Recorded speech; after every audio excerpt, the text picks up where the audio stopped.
Западниот Балкан останува невралгично подрачје бидејќи тука се студираат интересите на големите земји, а состојбите уште повеќе се комплицираат поради актуелната геополитичка состојба условена пред се од економските интереси на големите играчи.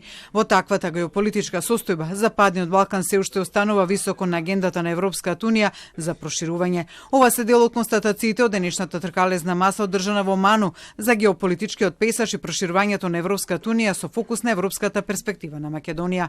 За академик Владо Камбовски, владењето на правото е еден од принципите на геополитичкиот пейсаж кој се рефлектира врз политиките на Европската унија за проширување. Според него, владењето на правото во земјите од регионот е незадоволително, особено во реализација на законите кои забрзано се носат како дел од реформските агенди.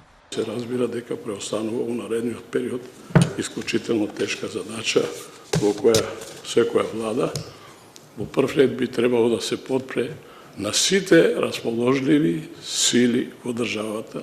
Симонида Кацарска од Институтот за европски политики пак се осврна на тоа што се случи по агресијата на Русија врз Украина, поточно брзата трака за Украина и Молдавија кон Унијата и процесот на интеграција кој го минува Западниот Балкан. При тоа таа се осврна на принципот на постепена интеграција во Унијата наспроти целосната интеграција.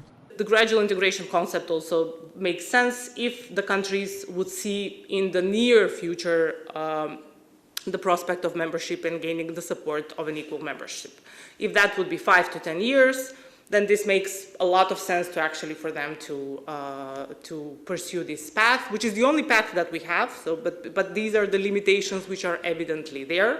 Амбасадорот Огнен Малески пак за промените кои настана во светот и геополитиката по првиот и сегашниот мандат на американскиот претседател Доналд Трамп и неговата политика кон Европската унија, смета дека не треба да ја доведат земјава во позиција да бира меѓу САД или Европската унија, туку да обстои на политиката и САД и Европската унија. Сметам дека е далечна и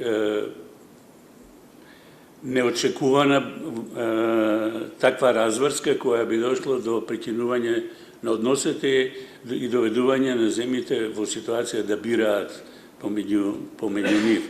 На тркализната маса се обрати амбасадорот на Полска Мариуш Бримора, кој за пристапувањето во Унијата рече дека прозорецот за можности за Македонија постои и тоа треба да се искористи најбрзо што е можно, да не се чека по совршен момент, повторувајќи ги пораките од Брисел дека првиот кластер за земјава ќе биде отворен веднаш штом таа ги исполни обврските од преговарачката рамка.